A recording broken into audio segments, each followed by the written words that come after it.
The killer of teenager Matthew Dolby has been sentenced to life in prison. Thomas Dures, 21, will serve a minimum of 23 years in prison. The sentencing took place at Preston Crown Court.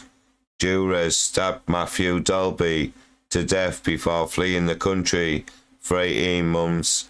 Following a trial at Preston Crown Court, which came to an end last week, the 21-year-old was convicted of Matthew's murder.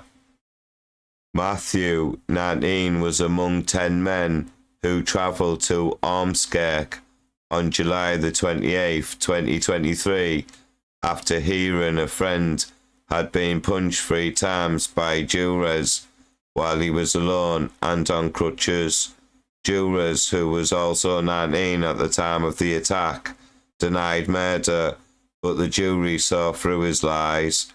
A fight broke out at around midnight, close to the Alpine Bar, where Dures had been with Henry Houghton, reports Lancashire Live. Both men were captured on CCTV, leaving a ginnel and running towards the crowd. Houghton swung a rock in his sports sock at Matthew's head, causing him a serious but not a fatal head injury. As Matthew recoiled from the blow, Dures plunged a lock knife he had been carrying into Matthew's chest. The Honorary Recorder of Preston, Judge Robert Altham, sentenced Dures, formerly of Whaley Drive, Orton, to life in prison and ordered that he should serve a minimum of 23 years behind bars before he is eligible for parole. DCI Andy Fallows from the Lancashire Police Force's Major Investigation Team said, after 2 long years, the man responsible for fatally stabbing Matthew Dolby has been brought to justice. This has been 2 years of pain and frustration in which the Dolbys have had so many unanswered questions. Here's some more news from Police Scotland. 7 men have been convicted of the murder of a 37-year-old man who was shot on his doorstep in Greenock. Neil Canney was targeted on the 28th of February 2023. He had gone to his front door, thinking a friend was among a group standing outside. The gang responsible for his death fired several shots as Mr. Canney's relatives hid inside the property and were apprehended following a major police investigation. Following a trial at the High Court in Glasgow, Jack Benson, 24, Dale Russell, 31, and Martin McCusker, 41, Brendan Bollock, 25, Kieran Hendry, 26, and Michael Munro, 27, have now been convicted of murder. Kieran Meechan, 29, had pleaded guilty to the same charge before the trial started. The other 6 were also found guilty of attempted murder. The attack took place about 1:15 a.m. and Mr. Canney was taken to hospital where he died a short time later. Detective Chief Inspector Graham McCready called it a shocking and traumatic attack, which was witnessed by many people who knew Mr. Canney.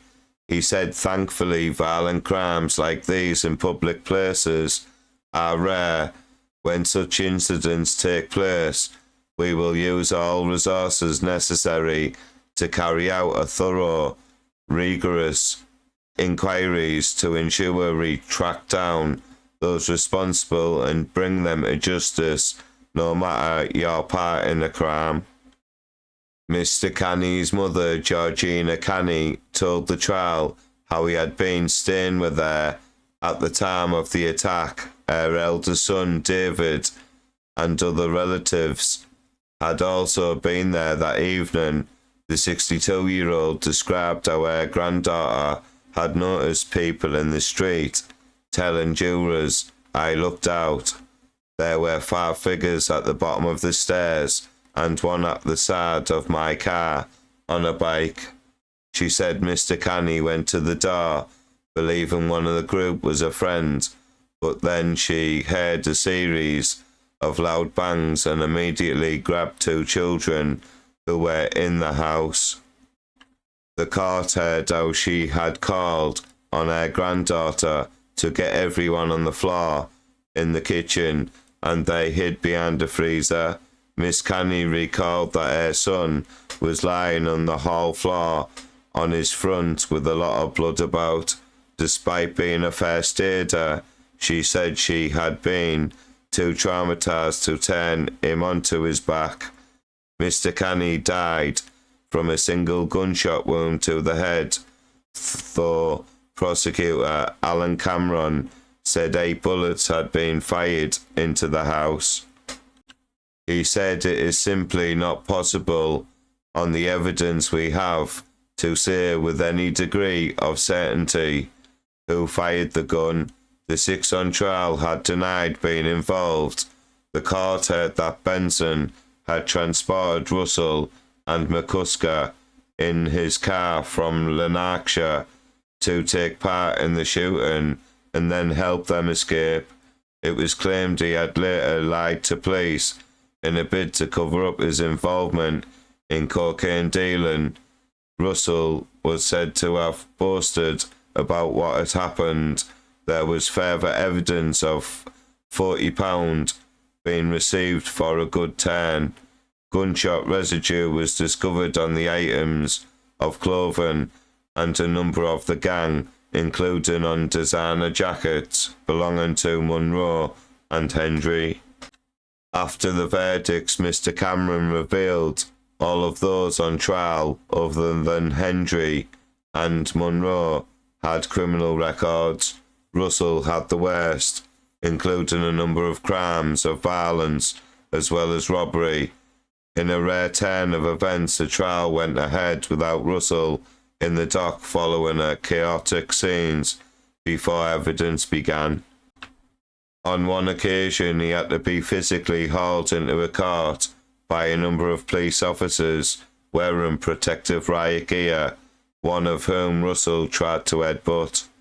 Lady Drummond continued remand for all 7 as the case was adjourned for reports. Please like this video, please comment, and don't forget to subscribe to my crime channel. Thank you.